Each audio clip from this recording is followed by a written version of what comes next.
Estou aqui com o deputado estadual Wellington Calegari e pré-candidato a senador pelo DC, Democracia Cristã. Democracia Cristã. A primeira pergunta é o seguinte: até ontem o senhor estava no PL. O que aconteceu? O senhor foi expulso do PL? O senhor saíram com o senhor do PL ou é uma opção que era necessária? Jackson, forte abraço, estar aqui com você é um prazer, você com seus espectadores.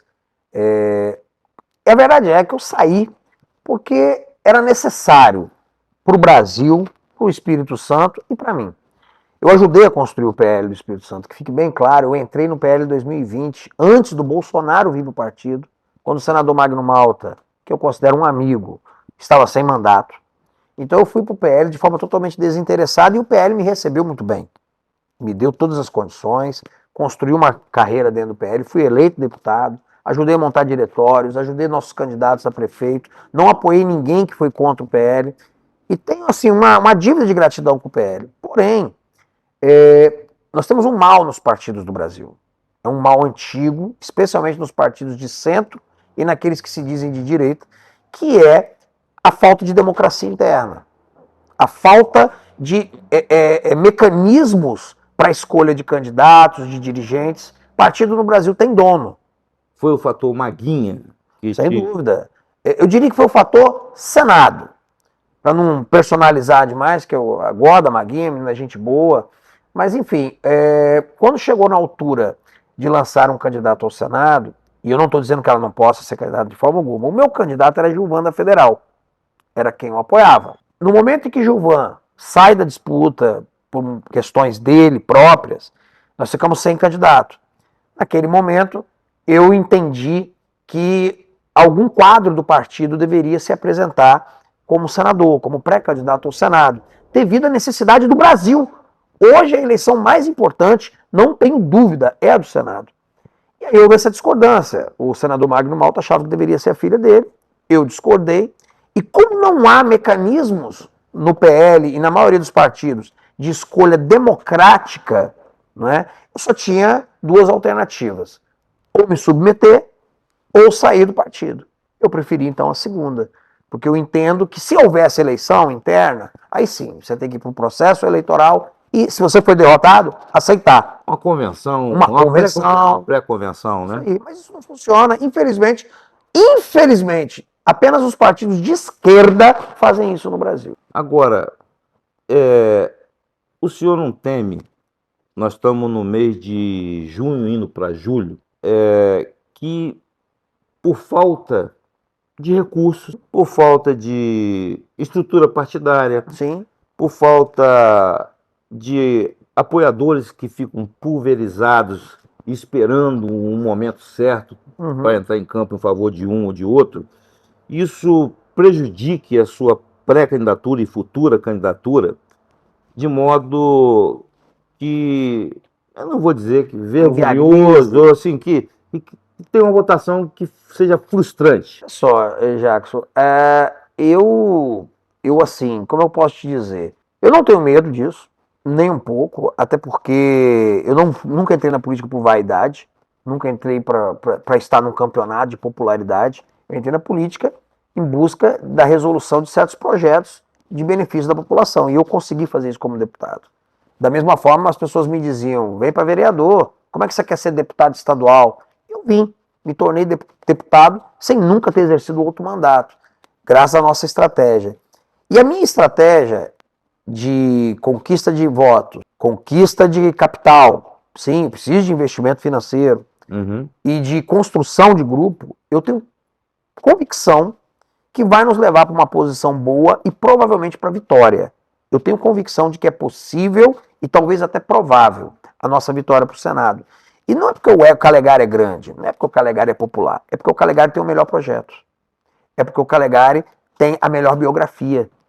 É porque o Calegari tem os melhores resultados como parlamentar. É porque o Calegari tem a melhor biografia dentro da direita.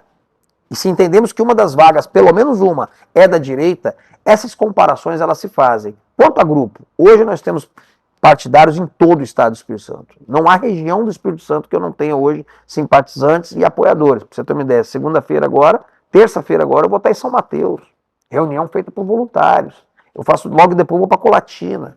Então, o campo hoje está muito aberto. O palanque para governo do Estado, necessariamente você entende que terá que ter um palanque ou pode seguir independente de palanque de centro-esquerda, centro-direita, centro, ou como queiram definir? Provavelmente, olha só, não acho necessário eu ter um palanque para governo, não acho necessário estar no palanque de nenhum dos candidatos a governador. Obviamente eu vou ter o meu voto, que eu ainda não decidi. Obviamente eu vou ter a minha escolha, que obviamente não será de alguém da esquerda, jamais. Por que eu não faço questão dessa questão do governo em si? Porque, volto a repetir, a eleição realmente essencial do Brasil de hoje, eu boto em ordem de prioridades, é o Senado, como única instituição capaz de restaurar o mínimo de equilíbrio dos poderes e das nossas garantias e liberdades individuais, é o Senado. A segunda eleição é a Câmara dos Deputados Federal, que também auxilia o Senado nesse processo. Em terceiro, eu coloco a Presidência da República. Nós precisamos tirar esse projeto fracassado que está hoje em Brasília, representado pelo presidente Lula. E em quarto, eu boto o governo do Estado. Não é desmerecendo o governo, mas é ordem de prioridades para o Brasil. Dentro disso, o meu foco, então, maior acaba sendo o Senado, auxiliar alguns amigos que estão vindo candidatos a federal, estadual, e a presidência da República. Mas você está falando sobre... Vamos falar sobre a questão da direita. Sim. O país está polarizado. Sim. Ainda que tenha oscilação, uma hora um sobe, outra hora tem um episódio que faz descer, mas é uma dicotomia. É uma realidade nossa. Bem, essa realidade nacional, ela se transporta para o Espírito Santo. Exemplo, o Flávio Bolsonaro, ele vai vir um palanque, que, em tese, deverá ser o de Magno Malta, que eu acho que não será candidato a governador, né? Não sei o que ele vai fazer. E tem o Lula, que tem o Helder Salomão, né? E eles são muito... ele é o palanque do Lula. É o palanque do Lula, então vai ter esses dois palanques. E aí? E aí eu pergunto, você disse para governo não preciso. E presidente, palanque de presidente aqui no estado, você também não precisa. Olha só, veja bem, boa pergunta, excelente pergunta. Nós vivemos uma polarização que é necessária, tá? Essa polarização precisava existir na política brasileira. O que antes para depurar, né? Para depurar. Porque o que existia antes da polarização era falsidade. Você tinha um regime em que apenas a esquerda se colocava com identidade ideológica e o resto era o fisiologismo. E isso não dá para viver num país assim. Você tem que ter, como a Europa tem há décadas, a direita e a esquerda, como os Estados Unidos você tem republicano, e o Brasil precisava dessa realidade. Ou seja, era uma esquerda disfarçada também, né? É porque o fisiologismo ele tem essa característica. Ele acaba indo para o lado que dá menos porrada nele. Ele acaba sendo conduzido. Até os anos 2000 e tanto, 2010, 2013, quem conduzia os fisiologistas eram a esquerda, com as suas pautas. Porque, como eles não têm pauta, eles iam naquela pauta que parecia mais popular. Hoje, muitos desses fisiológicos são conduzidos mais pela direita, né? Mesmo sem ser direita. Mas voltando à realidade do Estado, eu não acho que a polarização nacional vale para o Estado do Espírito Santo. Valeria se nós tivéssemos, como tivemos nas outras campanhas, né, de 2018 e 2022. Não, em 2018... Exato, em 2018 e 2022 você tinha um candidato claramente de esquerda, Renato Casagrande, do PSB, e um candidato que era de direita na medida em que era do partido do Bolsonaro e realmente participava das conjunturas do Bolsonaro, que era o Carlos Manato. Ponto. E mesmo assim, não conseguimos implementar a polarização plena. Por quê? Se tivéssemos implementado, o Manato teria ganho. Perfeito. Porque a maior parte do Estado do Espírito Santo foi de direita, foi Bolsonaro. Mesmo assim, houve a polarização. Agora não. Nós temos hoje um candidato de esquerda, palanque de Lula, e que obviamente não ganha a eleição, por mais que possa ter um bom resultado, mas não vai ganhar, que é o Helder Salomão. Mas para o Senado é algo que... Pode ajudar, pode interferir. Mas Helder Salomão, ele está aí mais para ser palanque de Lula, tá. E as outras duas candidaturas postas, pré-candidaturas, são de centro. Eu considero Ricardo Ferraz e Lorenzo Pasolini como centro. Então não há uma polarização ideológica, nem Pasolini pode dizer Mas que é o um... senhor, pelo que eu vi, é o seguinte, vai ser um cigano no sentido metafórico. Vou ficar no meu foco. Vai de tenda em tenda, mas não vai ter que ter uma referência, seja nacional, seja Não, a minha executivo, referência, estadual. a nacional é o Bolsonaro. Eu vou votar em Flávio Bolsonaro. Não significa que eu vou estar no palanque dele porque eu saí do PL. Mas também não significa que o povo vai votar no candidato do Senado do Bolsonaro. Eu acho que está acontecendo, Jackson, um processo de depuração da depuração. A primeira depuração foi surgir direita e esquerda no Brasil, que não existia. Não existia. Só que, durante muito tempo, direita era o quê? Era quem ficava gritando Deus, Pátria e Família e era indicado pelo Bolsonaro. Isso está acabando, o povo está cansando disso. O povo da direita Está se busca... aprofundando melhor. Não, agora você está tendo a depuração da depuração. Mais do que procurar o candidato que supostamente tem uma foto com o Bolsonaro, que tá no... o povo está querendo saber quem sempre apoiou o Bolsonaro. Porque apoiado pelo Bolsonaro, Alexandre Frota foi, Joyce Hasselmann foi, entendeu? Aquela Soraya Tronic foi. Agora, quem sempre apoiou o Bolsonaro e se manteve fiel? E mais até do que apoiar Bolsonaro, quem apoia e luta pelas pautas conservadoras. Não adianta eu falar que sou Bolsonaro, que sou de direita, se eu... Mas vota em matérias que não são liberais, são progressistas. Não luto contra a ideologia de gênero nas escolas. Não luto contra o aborto com todas as minhas forças, com forças da minha alma. Não luto contra a ideologia LGBTQIA+, dentro das escolas. Então, peraí, eu sou Bolsonaro? Legalização das drogas. Não luta pela anistia dos presos políticos, como você, por exemplo, que sofre na carne a perseguição política. Isso. Não luta para que nós tenhamos justiça nas relações entre os três poderes, em que hoje você tem um poder hipertrofiado. Ah, eu sou Bolsonaro. Mas você não vê a pessoa falar um discurso contra as arbitrariedades do STF? Peraí, o eleitor está vendo. E vai ver cada vez mais. Então, essa eleição no Espírito Santo, eu quero provar uma tese, Jackson. Eu sou um bom de teses. Eu provei uma tese em 2022, de que um político poderia se tornar deputado estadual sem passar pela vereança, sem ter padrinho político, sem ter capital de dinheiro, sem ter apoiado por máquina pública, apenas conversando e sem ser influencer. Eu tinha 2.000 seguidores no Instagram apenas fazendo política olho no olho e juntando grupos. Agora eu vou provar uma outra tese, é o que eu quero.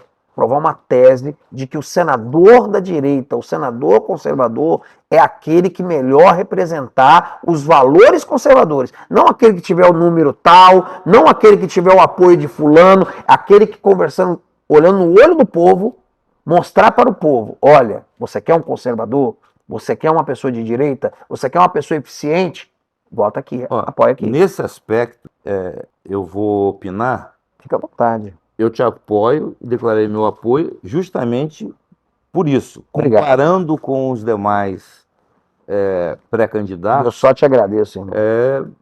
Realmente, eu não sou, como diria, jogar confete, né, a quem não merece, mas o seu mérito nesse ponto aí, se for por esse caminho, você já está eleito. Né? Esse é o caminho. Mais do que ainda, eu posso dizer isso, mais do que Maguinha, que, né, se diz direita, mas estou conhecendo agora, eu conheço ela desde quando tocava lá no Tempero do Mundo com o Magno. Quem é mais que se diz direita aí? Marcos Duval, que... Não, Marcos Duval não é direita. Não é direita. Ele é louco. É um louco, mas não é... Com todo respeito, tá? Mas é verdade, é louco. Você tem que falar com respeito. Eu não vou falar com respeito. É louco. Né? Então, não sobra praticamente nada de conteúdo ideológico para você, como você disse, tem a questão econômica, tem a questão da da perseguição judicial, né? O ativismo judicial, que é uma praga no Brasil, que está acabando com o país. As liberdades estão comprometidas, são relativas, né? De forma que você seria realmente a pessoa, todas as pessoas que tiverem essa consciência, como você falou, essa depuração, vamos ver quem é quem, vai chegar até você. Sim. E eu creio nisso e recomendo. Né, para que eu só agradeço, meu irmão. Mas eu vou fazer uma pergunta no campo hipotético. Fica à vontade, meu amigo. gente estava conversando aqui, Uhum. né? Salomão, né, pediu sabedoria e riqueza. Depois se corrompeu politicamente porque teve que fazer muitas alianças em relação aos povos que entregavam os reis entregavam as suas filhas Os para poder. moabitas, os amonitas. Isso. Então ele teve que fazer arranjos políticos para poder ficar em E paz. casamentos. Que são os arranjos políticos, né? Claro. Como eu vou poder saber, eu que sou seu apoiador, de que o seu coração não vai declinar para Uma vez lá, né? um desvio, né, moral? O que você pode dizer assim? Ó, você pode confiar em mim que eu não vou ter esse desvio. Não, eu acho o seguinte. Você pode ter fraquezas. Claro. Mas assim, do ponto de vista que comprometa A minha aquele que está missão. votando. Não, sua missão e de quem está acreditando que você vai cumprir a missão. Jackson, muito pertinente sua pergunta, até agradeço. Sabe por quê? Esse perigo todo político tem. Né? Político, o medo, e muitos cometem. E é por isso que o povo fala, né? Já começa. É político. Fala, mas depois não cumpre. É por isso que é importante olhar o histórico. Você não pode falar igual o Lula, né? Que você tem um político honesto dentro de você. Não dentro de mim. Não olhe pra mim. Rapaz, eu gosto de falar, eu acho que o melhor cabo eleitoral anti-Lula é o Lula, quando dá o microfone para ele. Mas o que acontece, Jackson? Eu acho que por isso que é importante olhar o histórico. Eu acho o seguinte, não é o que a gente fala, não é apenas o testemunho dos outros. Olha o que a pessoa fez quando teve poder. Eu tive a oportunidade, fazer, né?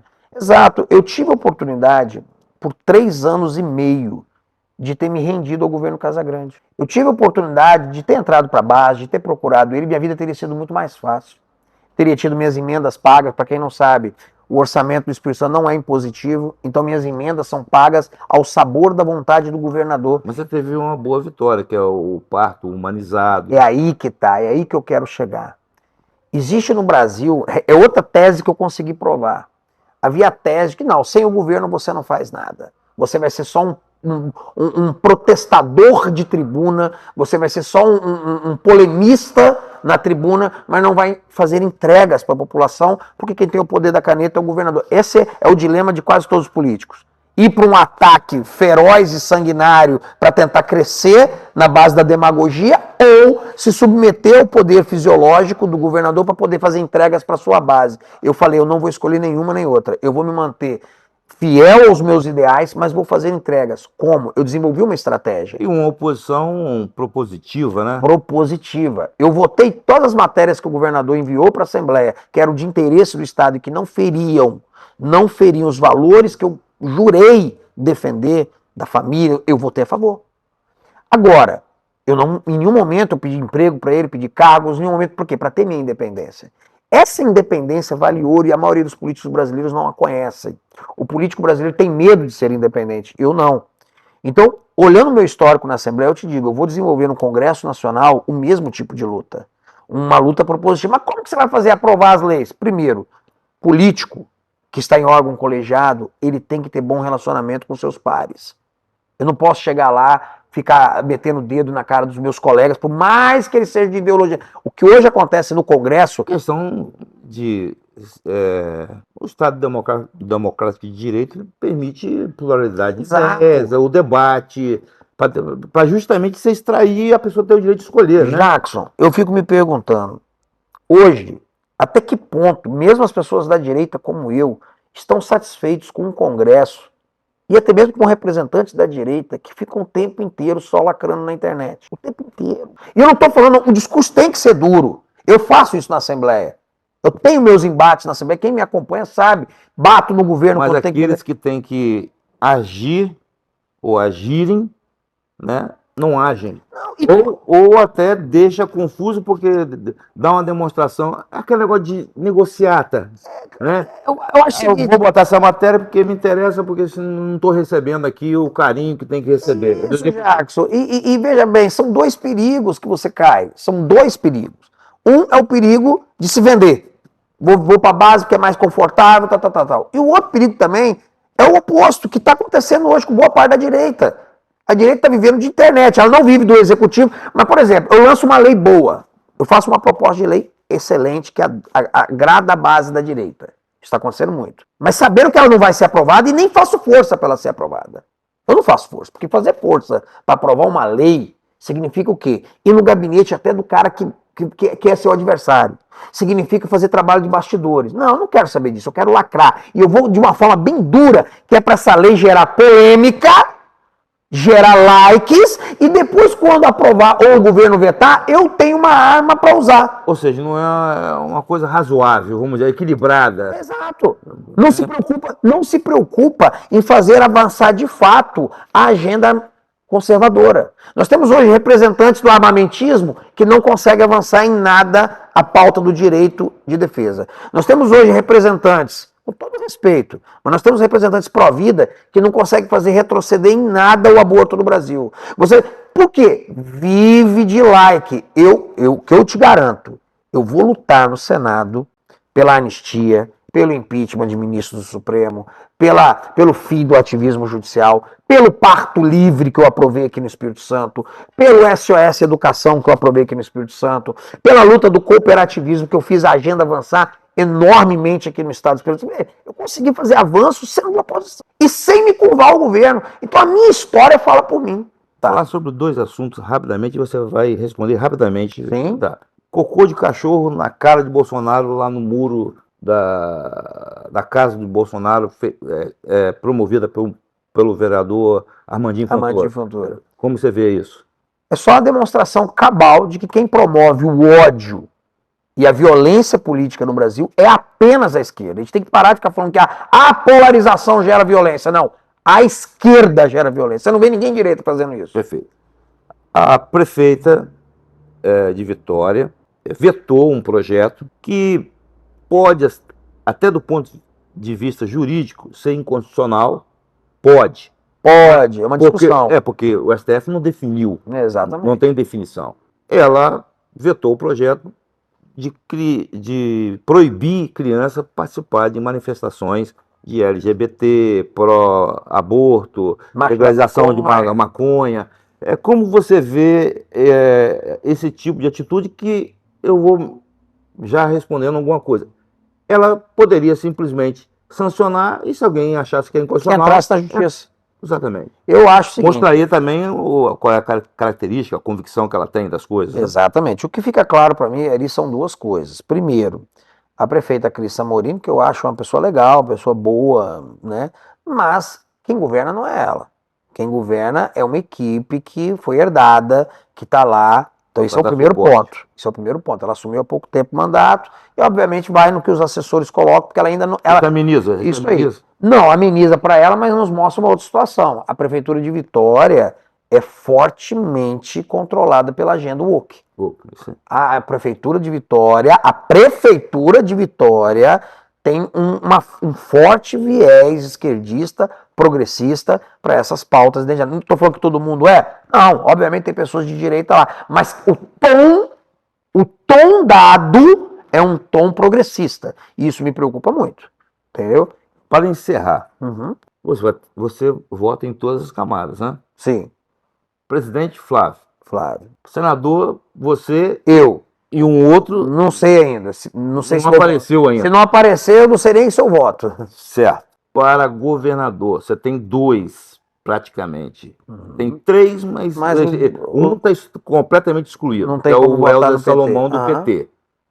Entre Ricardo e Pasolini, aí você tem que decidir. Você não decidiu ainda? Não decidi ainda, estou pensando. Como não há uma questão ideológica, que fique bem claro, os 2 candidatos são de centro, como não há uma questão ideológica, eu ainda vou decidir com base em 2 critérios, que são o da eficiência administrativa, que ambos mostraram, né? E o outro critério é o repúdio, que eu quero ver a toda e qualquer pauta esquerdista. Você vai ver o que eles vão defender nos planos deles. É isso aí, eu quero ver o plano de governo, entendeu? Eu quero ver o plano de governo, eu quero ver o repúdio. Se eu ver a agenda 2030, se eu ver pauta identitária, se eu ver a palavra... Você até anular o voto. Não, pode acontecer com o anulho. Assim, se eu ver no plano de governo desse povo... Não, se eu ver no plano de governo desse povo a menção da palavra gênero, da palavra gênero, principalmente na área da educação, que é uma área sensível, eu sou professor, esquece. esquece, prefiro talvez até votar nulo. Agora, eu não acredito nisso, eu acredito que até mesmo nós estamos num estado conservador, ambos vão de alguma forma tentar pelo menos fazer acenos para a direita conservadora, ambos. Vamos ver quem vai fazer os acenos mais consistentes, mais sinceros. Consideração final. Calegari por Calegari. Calegari é um pai de família que ama o seu país, ama a sua família, ama acima de tudo o seu Deus, e por causa disso, do seu Deus, da sua família e do seu país, quer dar o melhor de si para o bem público. E melhor de si significa excelência, significa eficiência, significa coragem para fazer essas coisas. Muito obrigado pela sua atenção. Eu que agradeço, meu irmão. E você, meu candidato? Obrigado, meu amigo. Esse apoio vale ouro. Obrigado.